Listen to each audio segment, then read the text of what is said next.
You can listen to The Professional Left wherever you get your podcasts, on Netroots Radio, or at our website, proleftpod.com, where you can also contribute to this podcast. There's a PayPal button at our website, or you can mail us a letter and or contribution at P.O. Box 9133, Springfield, Illinois, 62791. This is the podcast for March 25th, 2025. It's not safe for work. And we are recorded live from the Cornfield Resistance, where the news this week is just all the usual boring stuff. You know, crop reports and local weather and kids on spring break, stuff like that. It's The Professional Left with Driftglass and Blue Gal.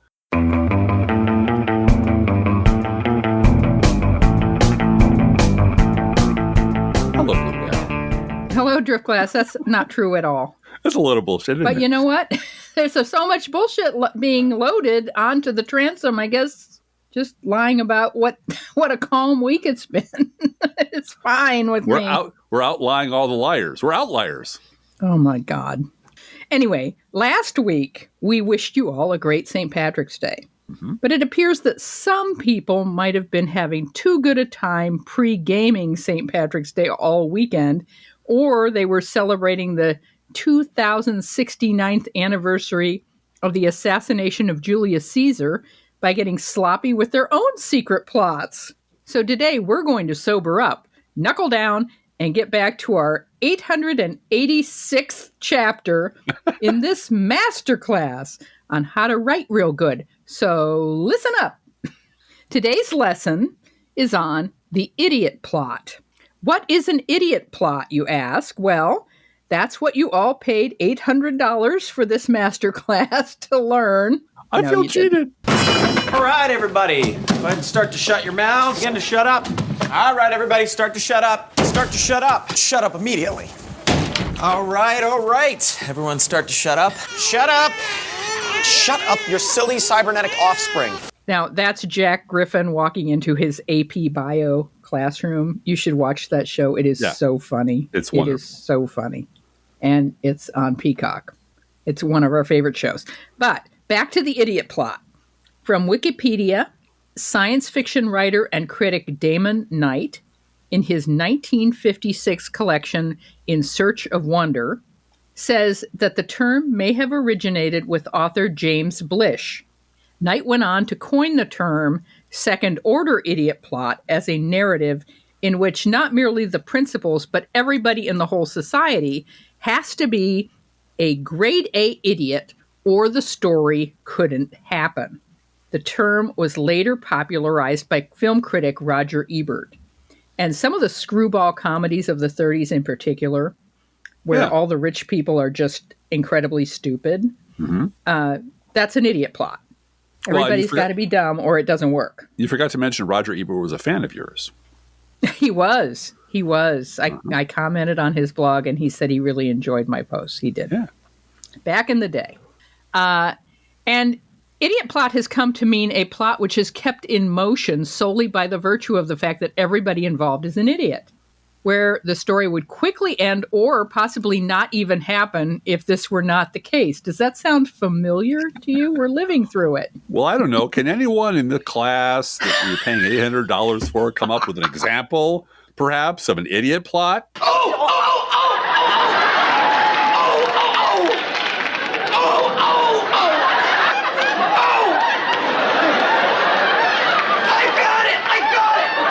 Yes, you young man, the very excited person in the back. You want to be called on. How about Donald Trump's brain trust leaks secret military plans the dumbest way possible? That's a very good example, young man. Yes, this is indeed an excellent example because it is idiots all the way down. And you, sir, get a gold star for the whole rest of the day. Because whatever you've heard 100 times in the past 24 hours, it's all true. And however bad you heard it was, it is so much worse. So let's start with the original source. This is from The Atlantic. Quote, "The Trump administration accidentally texted me its war plans. U.S. national security leaders included me in a group chat about upcoming military strikes in Yemen. I didn't think it could be real. Then the bombs started falling." By Jeffrey Goldberg, unquote. And this was not just, we're thinking about bombing some people one of these days. This was specific targets, dates, times, the names of individual targets, their exact location, even the name of an undercover CIA agent, which one of my colleagues at Crooks and Liars said, well, Putin knows that now. Yeah. On a group chat to which a reporter had been accidentally added. In addition, at least one of the chat members was in Moscow at the time this was going on and met with Putin 2 days before the bombing. Several folks on Blue Sky assume that this individual was signed into the Kremlin's Wi-Fi while on the Signal app. Now, this is from the Director of National Intelligence, who it pains me to say is someone named Tulsi Gabbard. This is less than 2 weeks ago on March 14th, 2025. Quote, any unauthorized release of classified information is a violation of the law and will be treated as such, unquote. And this is Tulsi Gabbard now under questioning by Senator Angus King, desperately trying to pass the buck to Pete Hegseth or the National Security Council or the White House chef. Tech in that chain was classified. Wouldn't that be classified? What if that had been made public that morning before the attack took place?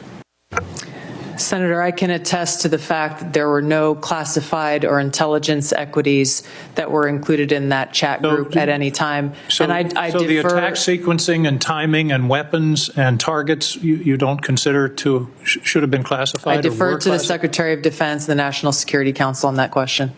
Well, you're the head of the intelligence community, and you're supposed to know about classifications. So your testimony very clearly today is that nothing was in that set of texts that were classified. I'll follow up on Senator Wyden's question. If that's the case, please release that whole text stream so that the public can have a view of what actually transpired on this discussion. And this is Grandpa Syphilis back on August 15th, 2022. In my administration, I'm going to enforce all laws concerning the protection of classified information. Trump yesterday said, quote, I don't know anything about it. I'm not a big fan of The Atlantic. To me, it's a magazine that's going out of business. Not anymore, Donald. It's not much of a magazine, but I know nothing about it, unquote. I see nothing. I know nothing. And this is Marco Rubio from the year 2016. Marco Rubio, as you may now know, is the Secretary of State for the United States. When I'm president of the United States, neither she nor any of these other people are going to be above the law, whether it's her or Eric Holder for what he did on Fast and Furious or any of these other folks. People are going to be held accountable if they broke the laws of this country.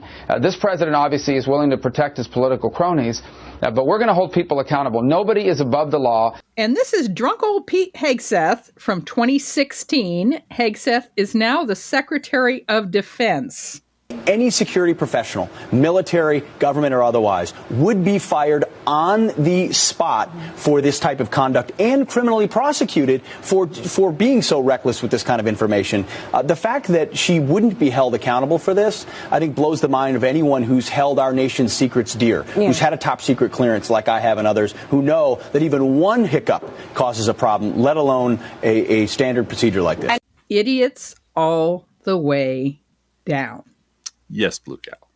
And because they are idiots, when they got caught, they did what idiots do when they get caught. Deny, deny, deny. No matter what she knows or thinks she knows, deny it. But what if she really knows? Deny it. But what if she deny. really... But what if deny. Deny. The wall of Republican denial over this criminally incompetent fuck-up went up immediately. This is from the New Republic today. Today, White House suddenly does a 180 on confirming war plans group chat. Quote, the Trump administration is doing everything to deny this massive blunder, even as others have already admitted the truth. The White House has decided to lie its way out. Trump Press Secretary Carolyn Leavitt took to X on Tuesday to set the record straight on Senior Defense Advisor Mike Walz's massive gaffe, adding Jeffrey Goldberg, the Atlantic's editor-in-chief, to a Signal group chat with himself, J.D. Vance, Marco Rubio, Tulsi Gabbard, Pete Hegseth, and other high-ranking officials discussing the bombing of Yemen, unquote. And here is Caroline Leavitt's tweet. Quote, Jeffrey Goldberg is well known for his sensationalist spin. Here are the facts about his latest story. 1. No war plans were discussed. 2. No classified material was sent to the thread. 3, the White House counsel's office has provided guidance on a number of different platforms for President Trump's top officials to communicate as safely and efficiently as possible. As the National Security Council stated, the White House is looking into how Goldberg's number was inadvertently added to the thread. Thanks to the strong and decisive leadership of President Trump, blah, blah, blah, blah, blah. I really feel that people should be following everyone in this administration around with a copy of Carol Kane's report voice from The Princess Bride going, liar, liar, because that's all they do all day long. And it's okay with the Republicans because Republicans are terrible people. Now back to the New Republic. Quote, much of Levitt's post is just false and contradicts the National Security Council's own prior statement, which was, at this time, the message thread that was reported appears to be authentic, and we are reviewing how an inadvertent number was added to the chain, unquote. This comes after Defense Secretary Hegseth outright denied that any war plans were shared, and Trump denied he knew anything about the situation at all. Ignorance that did, unfortunately, feel sincere, unquote. Yeah, Kevin Cruz on Blue Sky noted, quote, there's a lot that's alarming in the Trump team texts, TM, but the repeated suggestions that the president was out of the loop on basic facts and unclear about his orders and that his underlings were making the decisions for him really stands out. You know, Driftglass, it might be worth 40 or 50 articles in the New York Times about how, Trump's kind of out of it. I don't know. Maybe 40, maybe 50 articles, maybe 60 articles. Maybe 10 a day for the next 2 weeks would be good. That'd be great. And this is all about to become public record anyway. Come on, this will put you in solid with your boss. This is Nixon's Watergate tapes response on hyperspeed. Nothing happened, and even if it did, nothing bad happened, and nothing happened. And no, you can't see the tapes to judge it for yourself. The thing is, Jeffrey Goldberg has the screenshots of the texts. Yeah, he does.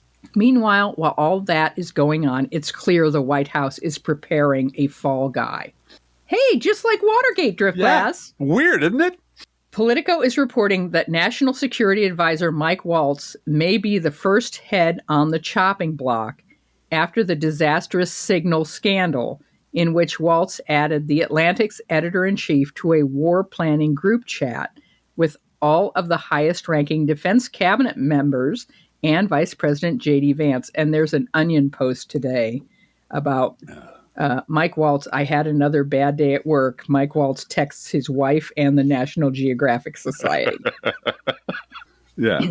So at the Senate hearing, Mark Kelly, Mark Warner, and Angus King all took turns spit roasting Tulsi Gabbard, who refused to confirm or deny anything except that nothing was classified, which is a massive lie, and everyone knows it. And you know how they know it? Because it's bad that she was on the chat. Yeah. It's worse if she wasn't. Right, exactly. So we've already heard from Angus King. Here's Mark Warner questioning her. 13 seconds, but I want to go back to what I addressed at the outset. I mean, this was not only sloppy, it not only violated all procedures, but if this information had gotten out, American lives could have been lost. The Houthis had this information, could reposition their defensive systems. So I want to get a little more information about this. Director Gabbard, did you participate in the group chat with Secretary of Defense and other Trump senior officials discussing the Yemen war plans? Senator, I don't want to get into the specifics. Ma'am, were you on? You're not going to be willing to address. So you're not. Are you denying? Will you answer my question, ma'am? You were not TG on this group chat. I'm not going to get into the specifics. So you refuse to acknowledge whether you were on this group chat. Senator, I'm not going to get into the specifics. Why are you going to get into the specifics? Is it because it's all classified? Because this is currently under review by the National Security Council. Because it's all classified? If it's not classified, share the text now. And if you want to just go listen to the Senate hearing, it's terrific and it's informative and it's Mark Kelly's there. They're all doing really good work. They're all doing exactly what we've been asking Democrats to do, which is go hard at something strong and tie it to the larger failure of the Republican Party and the Trump administration. Mm-hmm. And this is all terrible. It's all a scandal. This is a terrible scandal. It's a crime. At least one or two crimes have been committed. It's manifest incompetence at the highest levels. But the real outrage, you just know, is yet to come, because they're going to Lindy England this whole goddamn thing. And I know that some people don't remember who that is. We do, because we're in the no fair remembering stuff business. Lindy England was one of the 11 low-ranking soldiers convicted of crimes related to the Abu Ghraib torture scandal. But no high-ranking officials who were the architects and authorizers of the torture program were ever held accountable. In fact, some of them got really nice jobs in the private sector and in academia. Some of them write for major newspapers. And since the lawless and corrupt Trump administration is basically running the lawless and corrupt Bush administration's playbook on how to get away with blatant criminality, we fully expect the Department of Justice to blow all this off and move on to threatening anyone who makes fun of Teslas with life in prison. Right. Today's second writing lesson is about genre writing. Yes. Specifically about writing for a genre when that genre is not ready yet. Yeah. A lesson on the topic of being one of the first guys through the wall. And in this case, Driftglass was one of the first guys through the wall. I know you're taking it in the teeth out there, but the first guy through the wall, he always gets bloody. Always. This is threatening, not just a way of doing business, but in their minds it's threatening the game. But really what it's threatening is their livelihood. It's threatening their jobs. It's threatening the way that they do things. And every time that happens, whether it's a government or a way of doing business or whatever it is, the people who are holding the reins, have their hands on the switch, they go batshit crazy. Many of you are probably familiar with a writer named Owen Higgins. He's everywhere these days. He writes the IT Brew newsletter in the Morning Brew newsletter family. He's been published at the Washington Post, The Intercept, The Appeal, The Outline, Vice, Fairness and Accuracy in Reporting, Common Dreams, and many other outlets. But you know what? Keep The Intercept in mind. It'll come up later. Yeah, there will be a quiz. There will be a quiz. Right now, Mr. Higgins is making the rounds promoting his new book called Owned: How Tech Billionaires on the Right Bought the Loudest Voices on the Left. And the main character in the book is Glenn Greenwald. Who? Oh, no. Who? Oh, no. Not Glenn Greenwald. Here's a blurb from the book that I'm going to read before we set Driftglass loose. Fair enough. All right. Quote, Owned is the story of the underreported and growing collusion between new wealth and new journalism. In recent years, right-wing billionaires like Elon Musk, Peter Thiel, Mark Andreessen, and David Sachs have turned to media as their next investment and source of influence. Their cronies are Glenn Greenwald and Matt Taibbi, once known as idealistic and left-leaning voices, now beneficiaries of Silicon Valley largesse. Together, this new alliance aims to exploit the failings of traditional journalism and undermine the very idea of an independent and fact-based fourth estate, unquote. So that's pretty neat, right? That's pretty cool. And if you have no idea who Glenn Greenwald or Peter Thiel or David Sachs are, well, you haven't been listening to this podcast or reading anything I've written for the last 15 years. And if you're interested, you might want to get a copy of this book. It looks like a pretty good book. Mr. Higgins was on the Posting Through It podcast a few days ago, and I listened to it very carefully. I think 30 people sent it to you is what happened. There were a lot of emails in my inbox about this. And the reviews are positive, and it's a fine thing this book exists. And on the podcast, because I don't have a copy of the book and I'm probably not going to read it, I might, I don't know. But they ran down a helpful timeline of Mr. Greenwald's, what you call evolution, shall we say, from being a Rachel Maddow fanboy to one of Rumble's loudest pro-Trump cranks. It's been quite a journey with old Glenn. In the early days at MSNBC, Glenn Greenwald would fawn over the on-air employees like Chris Hayes and Rachel Maddow and Lawrence O'Donnell, and lest we forget Dylan Ratigan. Remember Dylan Ratigan, Blue Gal? Remember him? I barely remember Dylan Ratigan. I think he's gardening now. I think he just went off to California and he's got a farm. He's got a hydroponics thing, I think. Yeah. So, you know, that's great. He's carrying water for somebody, and that's a nice thing. So in exchange for fawning over them and linking to them and praising them, they would put him on the air. And Glenn Greenwald was writing at the time frequently about how MSNBC was an awesome liberal network. and not at all like Fox, just the night and day difference. Then between about 2010 and 2012, what we call the Obama years, Mr. Greenwald's appearance began to decline. At the same time, he began to sour on Maddow and crowd over at MSNBC. And Mr. Higgins helpfully charted Mr. Greenwald's comments during this period. And before or after appearing on MSNBC, his comments were mostly very positive and like, great, good, fine. However, when he had not been invited on MSNBC for a while, his comments became very negative. Isn't that weird? Because above everything else, Glenn Greenwald loves being on TV. He loves being in the limelight. And then comes Edward Snowden, and most of you know all about that. And that was the time when Mr. Greenwald quickly turned Mr. Snowden into his meal ticket to get a tech billionaire named Pete Omidyar, remember him, to stake Mr. Greenwald $250 million to start The Intercept. That's quite the coup. That's a lot of money. And this is when Glenn Greenwald's heel turn started to become really evident. Now, this was in early 2014. So the timeline here is important because this was me writing about Glenn Greenwald back in 2014. And for the record, at this point, I'd already been blogging for about a decade. I'd been critiquing Glenn Greenwald for a few years already and taking an absolute raft of shit about Glenn from his fans about what a sellout scumbag I turned out to be. Yes. Yeah. It was you and Bob Seska. Me and Seska, drooling, jackbooted, Obot, scumbag sellouts. Never really a liberal, never really cared.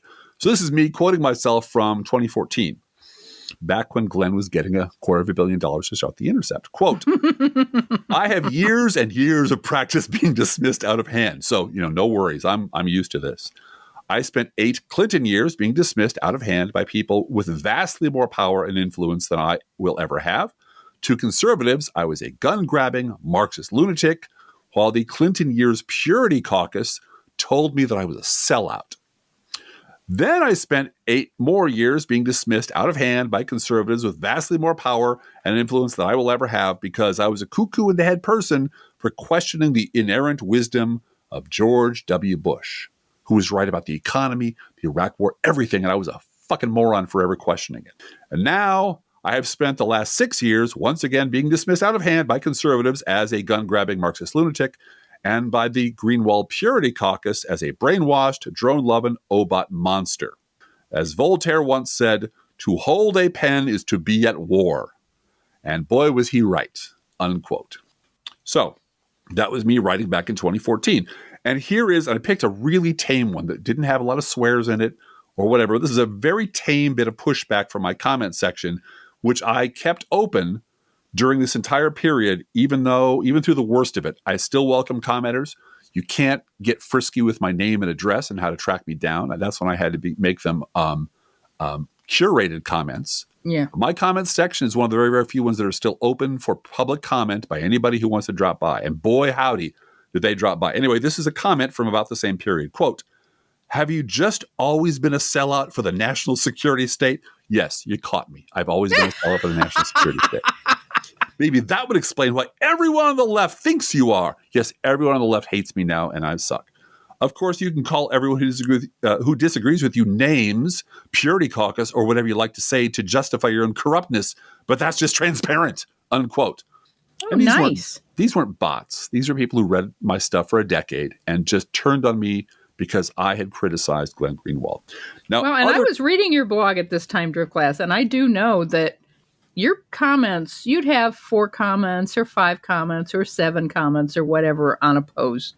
Yep. And if you mentioned Glenn Greenwald, you'd have 30 comments on a post. Yep. And some of them were rough. I mean, they didn't bother me because I was telling somebody something they don't want to hear. And you know what?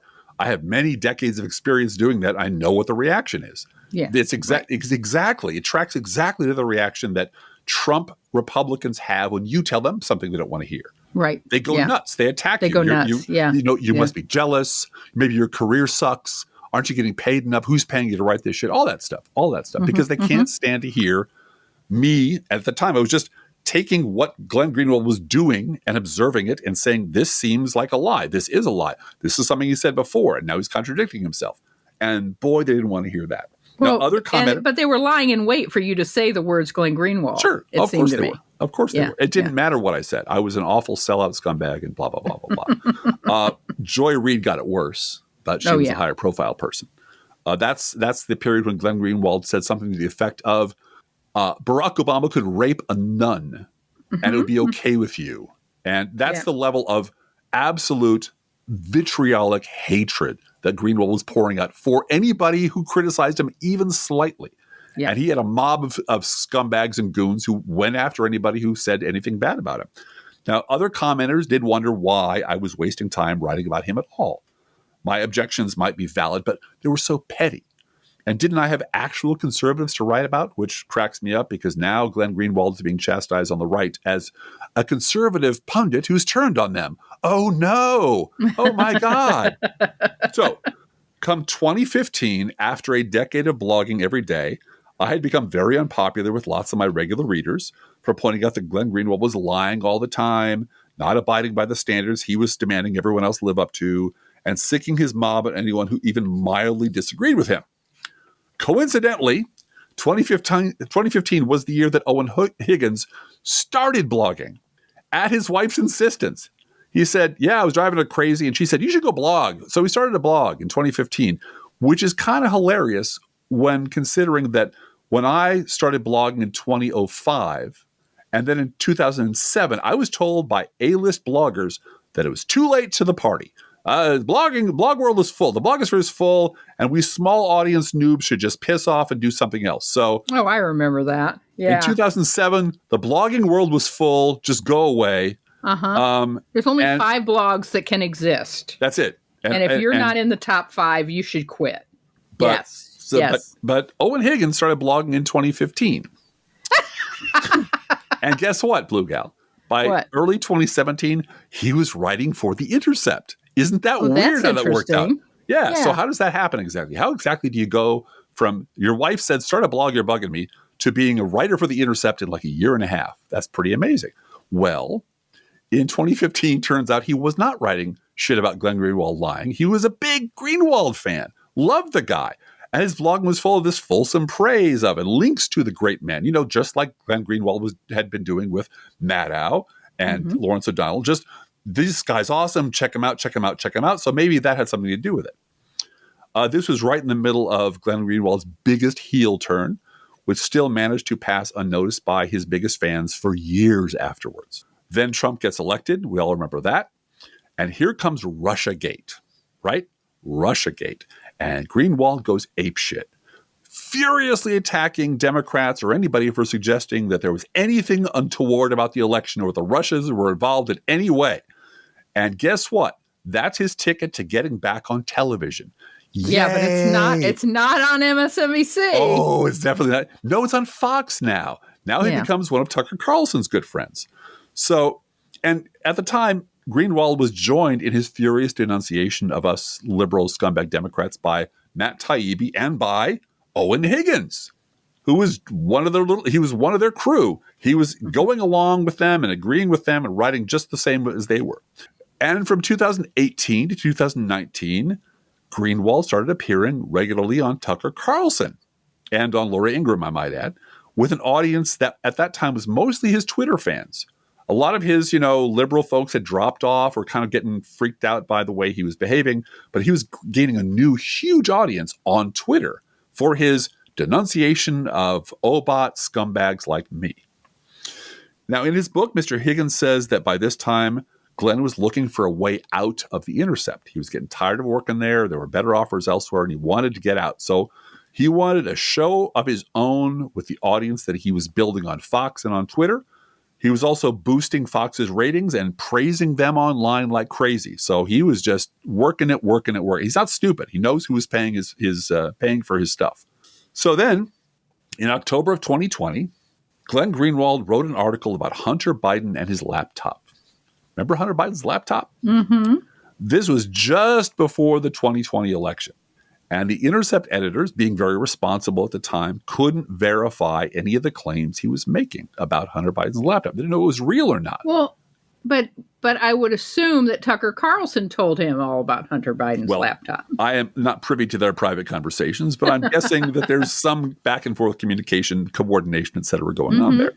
But the Intercept guys couldn't verify anything that he said, and they couldn't verify it was true or false, or if there was the chain of custody of that thing was dirty. It was acquired in a very shady way. There could have been Russian shit all over it. So they just told him, we can't verify any of your claims, so we just can't run this. And Greenwald went nuts. He screamed, censorship? They're censoring me? Oh my God, even the deep state. I'm sorry, the Intercept is now part of the deep state. I can't believe it. They're all part of the conspiracy. And then he quits and goes across the street and becomes a Substack guy, which is where he wanted to go all along, which it turns out was way more lucrative because he gets to charge people for that. And thousands and thousands and thousands of people who loved his every word went over there and became subscribers. At the Intercept, he was making, I'm told, according to Mr. Higgins, about $500,000 a year, which ain't chump change compared to what we get from freshly poured cat food and the Bosco coin. Although that's going to make us money, Blue Gal. That's going to make us. We're very grateful to our donors and listeners. Extremely, and Patreons, extraordinarily, very much so. And the day we stop mentioning that, you remind us because you all are very important to us. We actually have a community here. Plus, the Intercept was paying for his protection and other perks, but Substack made him a whole lot more money. And this is when Mr. Higgins started to suspect that there might be something not quite kosher about Glenn Greenwald, and then he starts writing about Glenn Greenwald. 2020. May of 2021, Peter Thiel and J.D. Vance, I'm sure you've heard of him, provide the seed money to start up a thing called Rumble, which has become the right wing's favorite little area for doing videos and fake TV shows. August of 21, they do a deal with Glenn Greenwald to do a show on Rumble and move all of his writing over to Rumble. And Greenwald now makes even more money at speaking gigs at right-wing gatherings. So he's got Rumble money, he's got other money, and he's got all those speaking gigs that he's getting from his conservative right-wing cred that he can now cash in on all these gigs. So 3 things. First, whatever you've taken from what I've just said, I am genuinely glad that Mr. Owen Higgins wrote this book. Sincerely. And that he's being invited to many, many media outlets to speak about it. Absolutely. And there's a lesson here that there's a price to be paid when you're one of the first guys through the wall, especially when there's big money behind the sacred cows you are attacking. Nobody likes that guy. When Stuart Stevens figured out that he was working for the bad guys, he stepped out on the national stage and he wrote a book called It Was All a Lie. He didn't have to do it, but he did it. He didn't wait until Trump was safely buried to write it. And that was a public service, a genuine public service. He did some soul searching. He said, I'm on the wrong side of this, and he got out in front of it. And this is what someone like Joe Scarborough could do. He really could. We've mentioned this before. He could give the country the skinny on what really goes on behind the closed doors at Mar-a-Lago, because he's been behind those closed doors many, many, many times, he and his wife.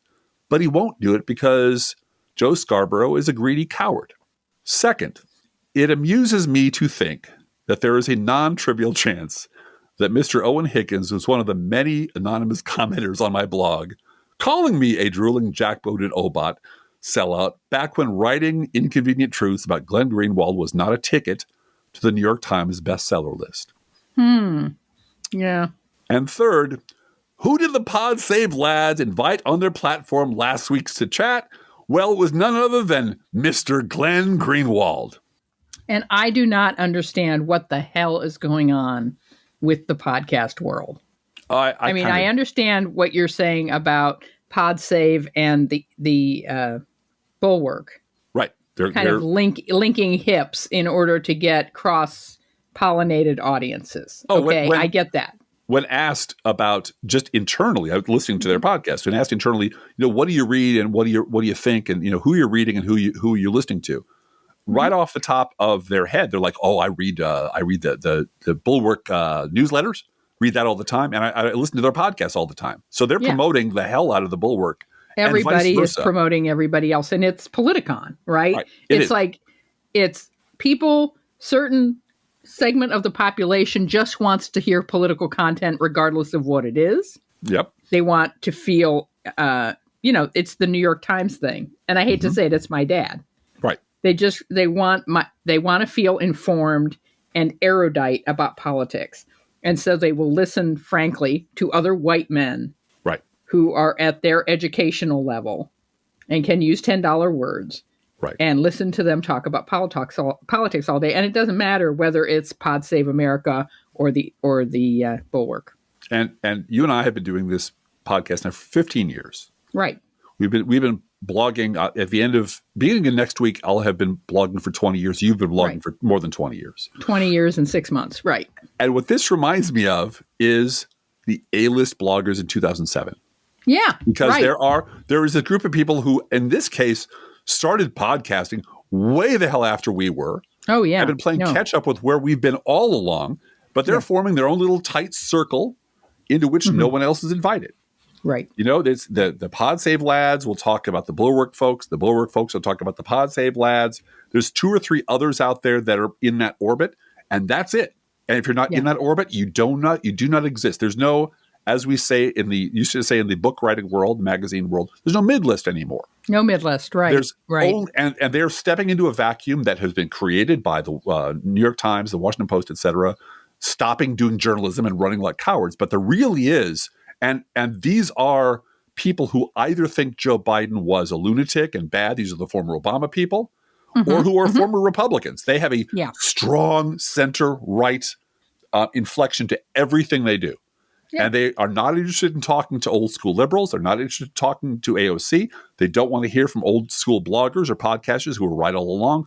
They're forming their own media universe into which we are not welcome. Which for the advertising dollars. That's the purpose of their shows. Well, the messaging dollars. But the messaging dollars is we know everything. Right.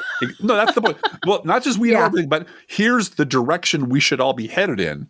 Right. And if it conflicts with what we've been saying, our voice never gets out there. Our voice never gets heard because they now dominate the space. And I think all of them collectively are still running scared from the fact that right-wing blogs are just dominate everything. Yeah. You know, there is some competition happening at the very ippy-tippy top, but it is one of those things where there's a consolidation happening in de facto, if not de jure, of A-list podcasters on the left. And you are not welcome if you're not one of our bros or one of our friends who we all know each other. We're about the same age. We're all white guys. And this is the new thing. And if you're not part of it, if you didn't write for the Weekly Standard, you're not welcome at the Bulwark. And if you're not a former Obama speechwriter, you're not welcome at the Pod Save Labs. And their rewriting of history it's not as bad as Trump, but it's the same soup. It's the same incentive, which is we don't want to remember how this happened because we look really bad in that light. So we're going to collectively declare that time began in 2016. And when we're Trump all came going on to the move scene. forward. Time began. It began in 2016 when Trump won. Well, it began when we started blogging. Yeah. When we put in a stake and put Never Trump out on the internet, that's when time began. Yeah. And all of their behavior during the Bush administration doesn't count. And so since I don't matter to them at all, which is kind of a blessing, I do watch the periphery of what they do. Who are they trying to rehabilitate? Who are they trying to bring in? And Gavin Newsom is bringing in fucking Charlie Kirk. These guys are talking to Greenwald. I don't know what is up with Gavin Newsom, except that he is trying to get these right-wingers to agree with him on some things. So he can, and that makes it a win for him.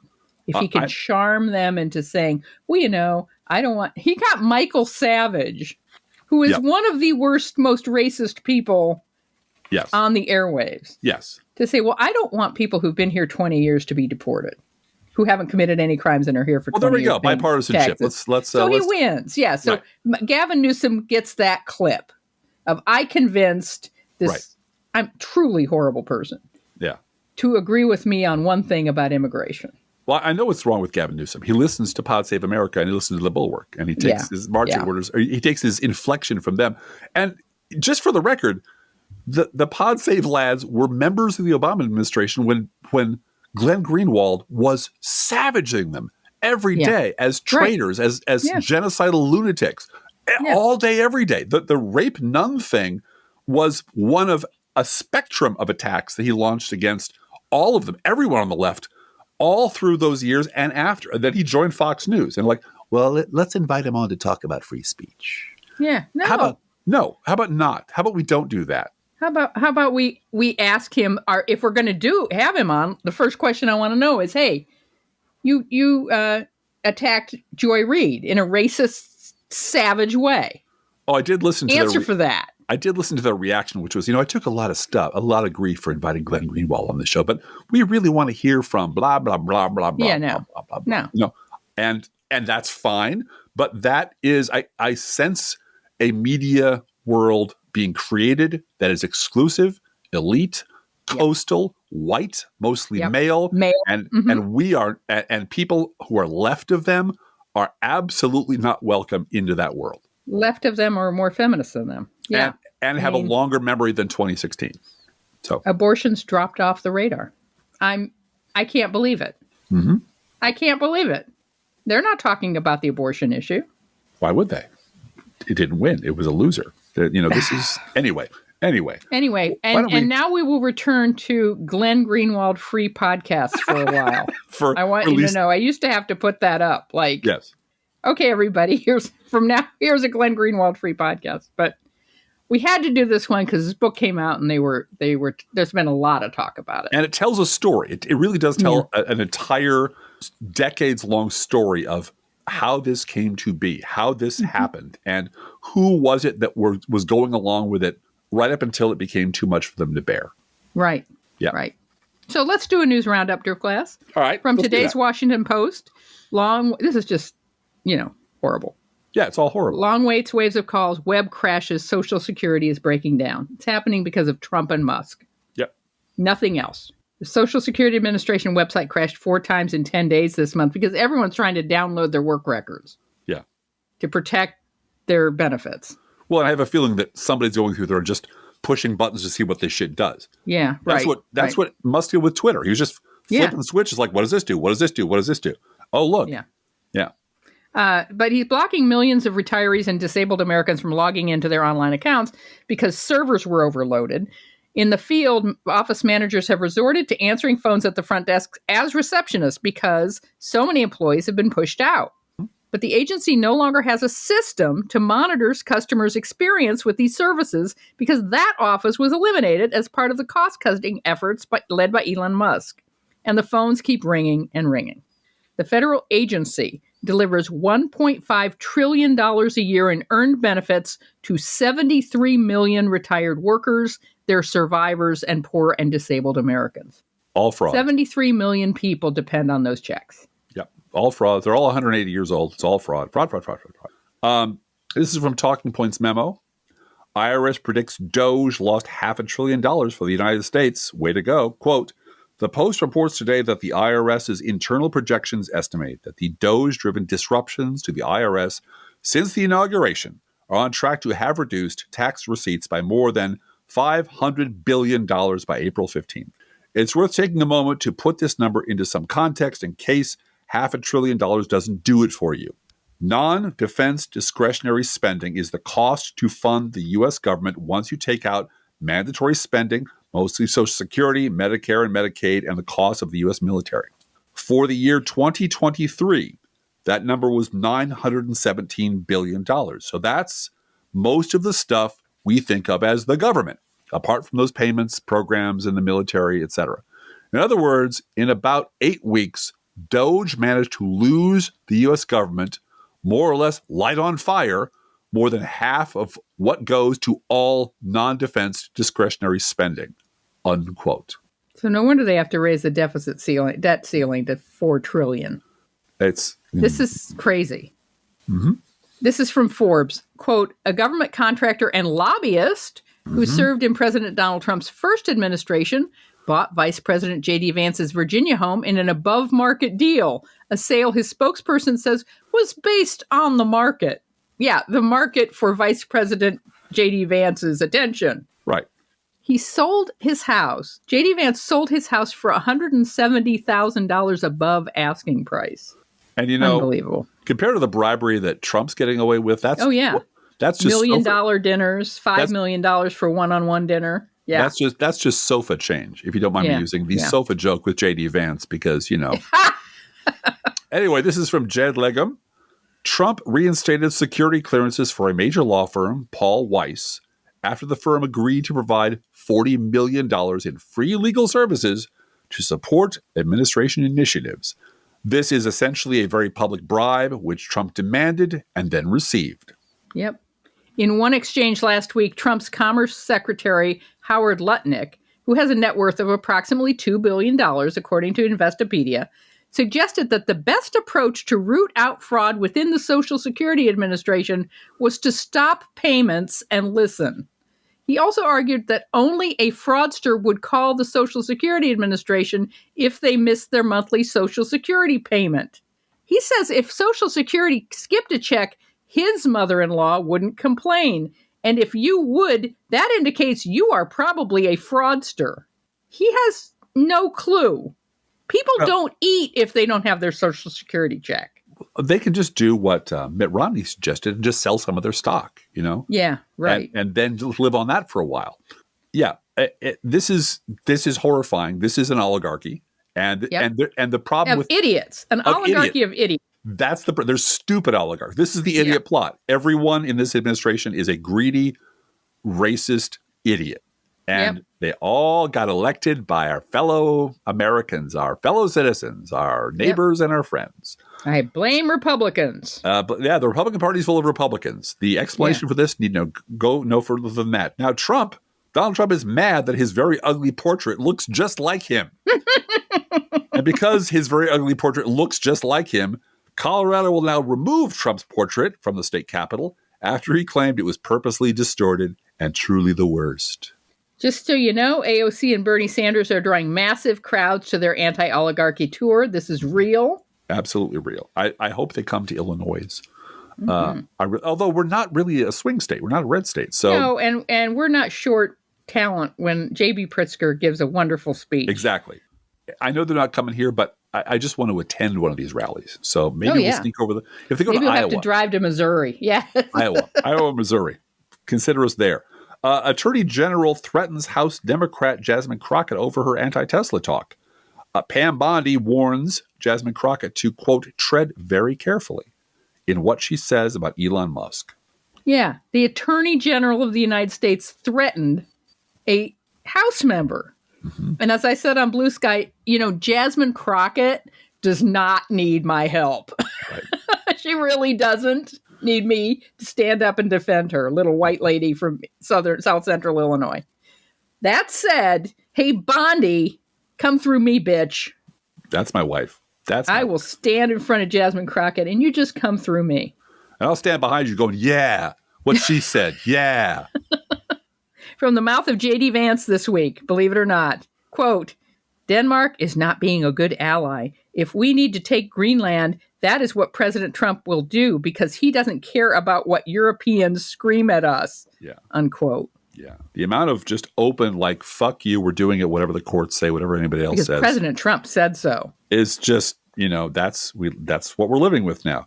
The Trump administration has asked the Supreme Court to block a federal judge's order requiring the rehiring of over 16,000 probationary federal officers, employees who were fired. I hope a lot of them are at the Social Security Administration. I hope they expedite the matter, but I don't think they will. No. The Trump administration eliminated 3 watchdog offices inside the Department of Homeland Security that investigated complaints and advocated for immigrants. The Trump administration will also end a Biden-era immigration program that allowed over 530,000 migrants from Cuba. That'll get you in good with Rubio. Haiti, Nicaragua, and Venezuela to live and work in the United States. Which means the shortage of nursing home workers who are skilled workers is going to be worse. Just as they cut off your Medicaid. Yep.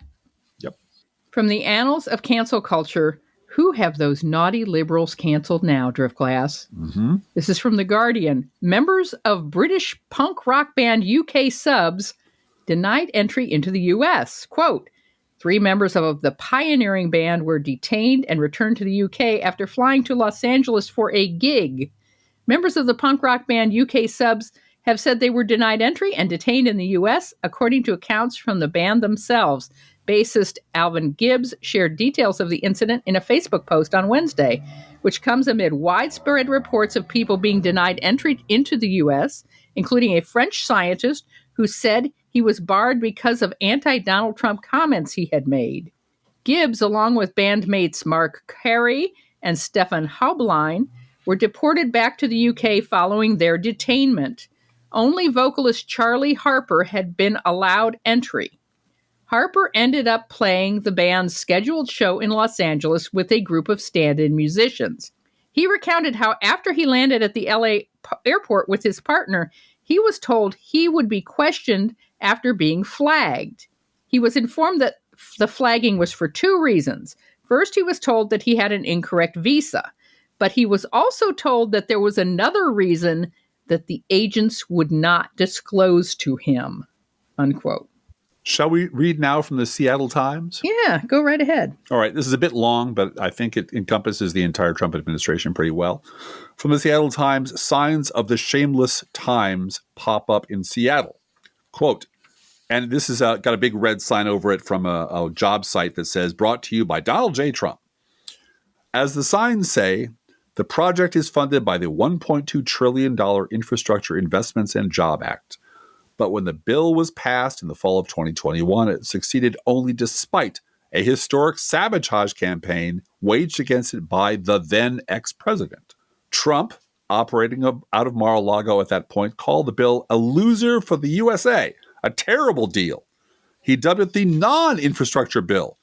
In an unprecedented move by a former president, he attempted to rally Republicans to torpedo the effort, branding any party member who voted for it weak, foolish, and dumb.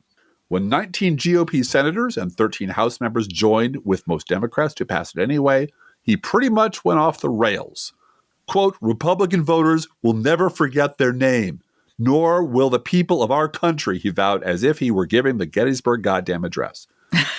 He said they were rhinos who should be ashamed of themselves and promised to recruit primary challengers for them. He compared the Republicans to appeasers of the Nazis. One of his allies, U.S. Representative Marjorie Taylor Greene of Georgia, labeled them as traitors to the nation.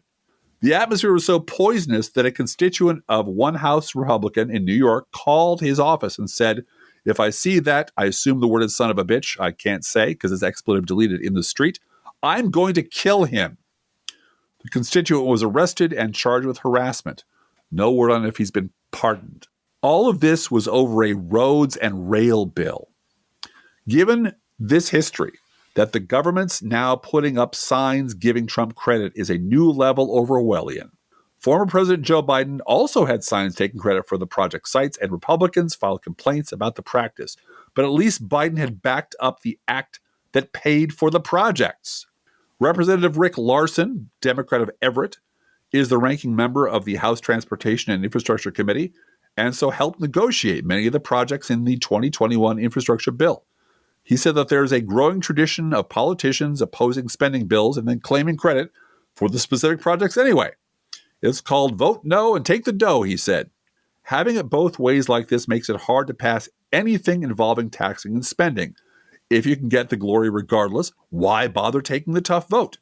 Politicians are finding that the more shameless they are, the better. Trump has taken this to new levels.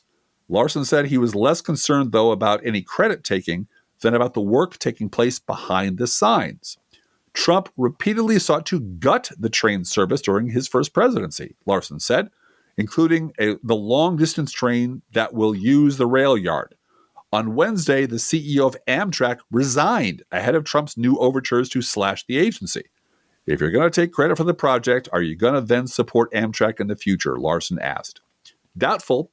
The red placards in SODO yet likely aren't signifying any new logic about rail or transportation policy, so much as they're recasting recent history. You know, rewriting the past. Alternatively, they can be thought of as signs of failure. No politician takes failure well, and most try to spin their way around losses. Trump is next level at refusing to ever acknowledge defeat, which he does by insisting it was actually a smashing success. See election, 2020. New York Times columnist Frank Bruni mused recently that his relentless reordering of reality is working. What if failure doesn't matter anymore? What if it can be cloaked, reclassified, contested, and inverted? The facts are that Trump, the builder, tried for 4 years to pass an infrastructure bill, but flopped. Biden, the supposedly doddering geriatric, came along and pushed one through with bipartisan support in his first year. Unquote.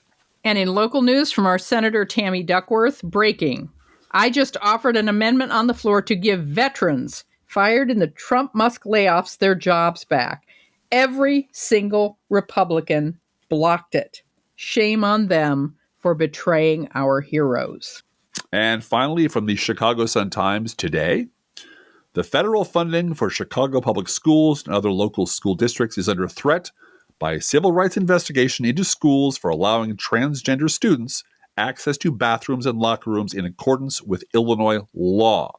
The U.S. Department of Education announced last week that it was opening an investigation into CPS and Deerfield School District 109 after politically conservative groups filed complaints about transgender students being allowed to change in the locker room that lines up with their gender identities.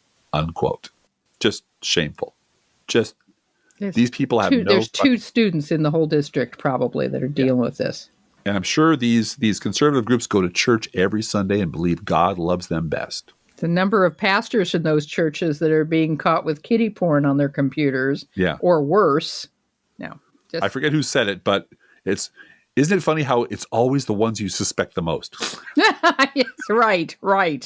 All right, deep cleansing breath, everybody. Yep. It's only Tuesday, so, pace yourselves, people. Pace yourselves. Yeah, and I believe it's on Wednesday, the 9th of April, that we're going to be on the Bob Cesca show. Oh, I think you're right. Scheduled. Oh, that's so I got to shower mark your calendars for that. I got to shower and shave for that.